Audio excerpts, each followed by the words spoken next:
So I've already got my foundation and eyebrows on, and I'm going to go in with Painterly Paint Pot all over my lids just to blank them out and make a smooth canvas. And Painterly is a little bit too cool tone for my skin, so you might want to pick up something that closely matches your skin tone, although I do like that this one is 1 or 2 shades lighter than my skin. And you really want to smooth out these edges because we're not going to be covering the edges with too much stuff. Like, we're not going to be putting a dark crease color or anything. Calcifer, right there, she's playing with this pipe cleaner, so you'll see her fetching it back and forth. And so then I'm going to go in with 463 from Inglot, which is a nude with a little bit of sparkle in it. The sparkle really doesn't show up though, it's basically just matte. And that's going to go all the way over my lid and up to my crease as well.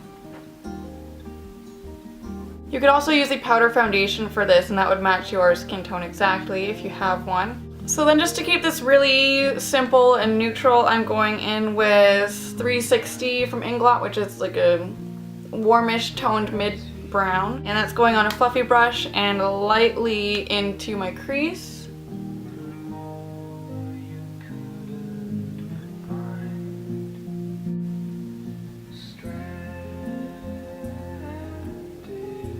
And then I'm going to highlight with Skimp from Urban Decay, just a frosty champagne.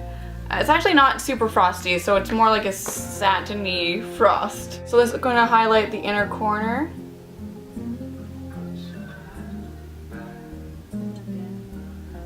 So then after the tear duct highlight, we're going in with a just fluffy blending brush and Skimp again, and doing a brow bone highlight with that.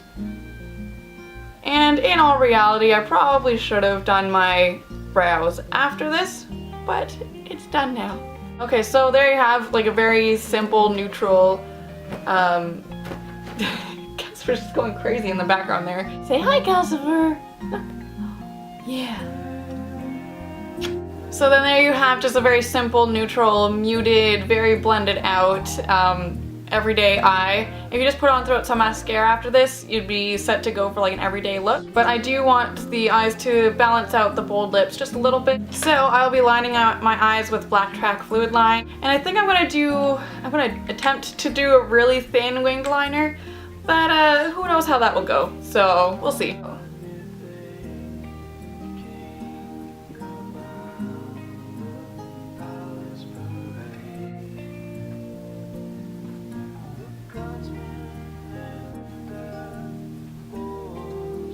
Okay, so there's a fairly thin winged line there. I'm going to match it on the other side and I'll be right back. So I did my winged liner and I also tight lined and did my waterline. Only went about halfway with my waterline though.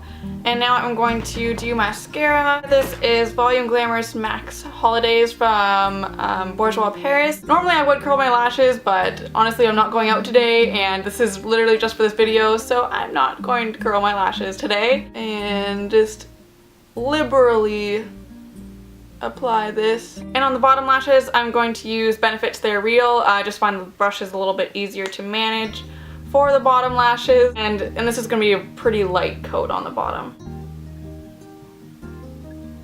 And if you ever get too much mascara on top or bottom lashes, just put your thumb under lashes and pinch. Don't like pinch and pull, just touch your fingers together on your lashes, and that kind of blots off excess without getting it all over your face and without taking off too much. So eyes are done, and I also do want to do a contour today. I find that the bold lip colors look really nice with quite a heavy contour, but not so much a heavy blush color. For contour, I'm going in with the Inglot 360 again.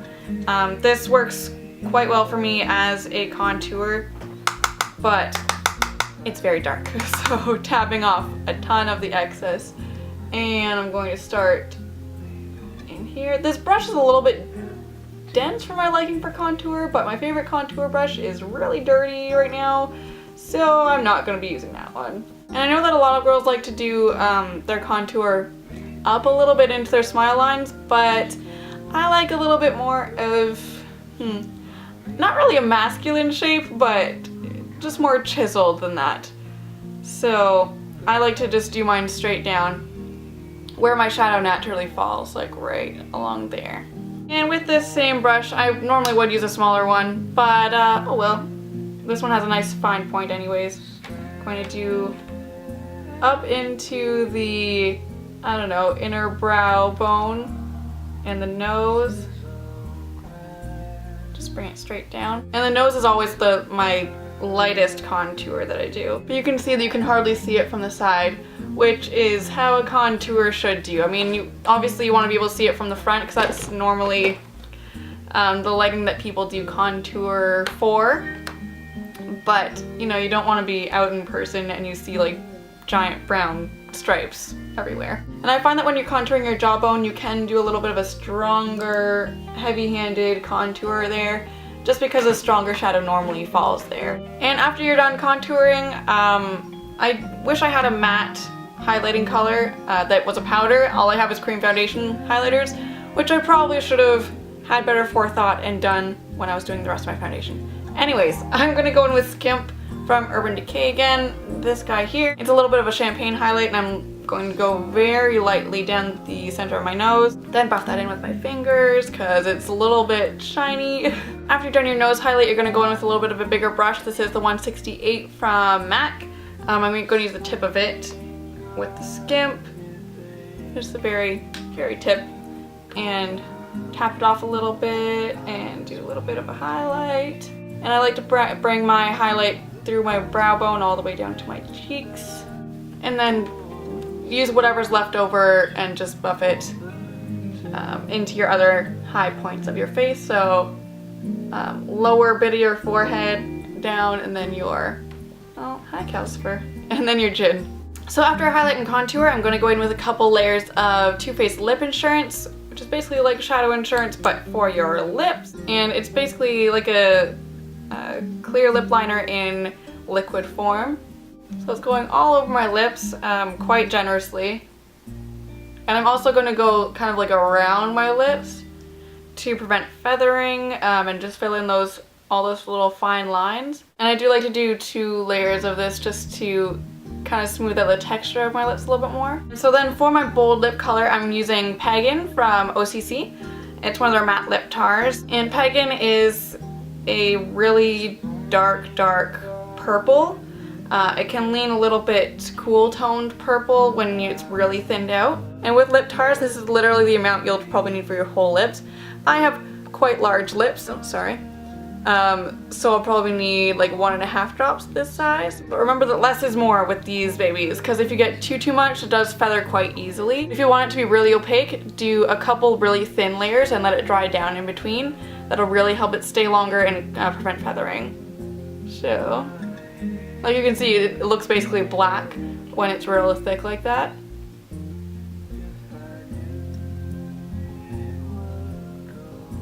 And I always like using an angled liner brush when I'm using dark lip tars like this.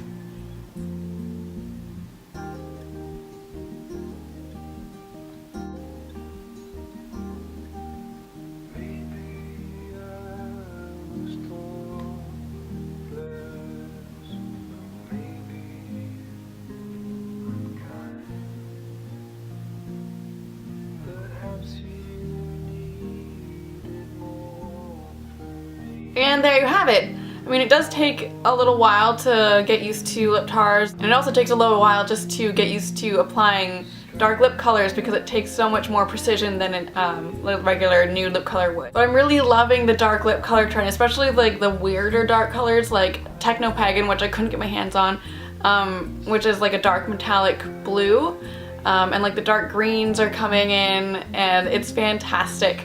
And they make your teeth look really, really white. If you wanted Pagan to be a little bit more visibly purple, you could add the teensy tiniest drop of Feathered, which is their white, and just apply it like that. Feathered really takes over this color. I was playing around with them last night and I tried just adding equal parts Feathered and Pagan, and it ended up being like lilac. So yeah, just use the tiniest hint of Feathered for this to be more visibly purple instead of like looking like a blackened purple. So I was thinking about this last night, dark lip colors, I mean, and it is getting more on trend, so more people are wearing them out.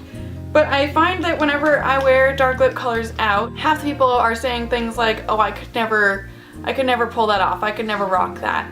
And I never really understood how someone could not pull something off that they're wearing. I think the only example of someone not pulling off a look that I've ever seen is when they're really conscious of what they are wearing. Like when they're really not confident that they are wearing it well. That's the only time I've ever seen something not be pulled off. If you're just confident in how you present yourself, you're going to look like you're rocking it really well. And really there's no trick to pulling off anything, whether it be clothing or hair or makeup.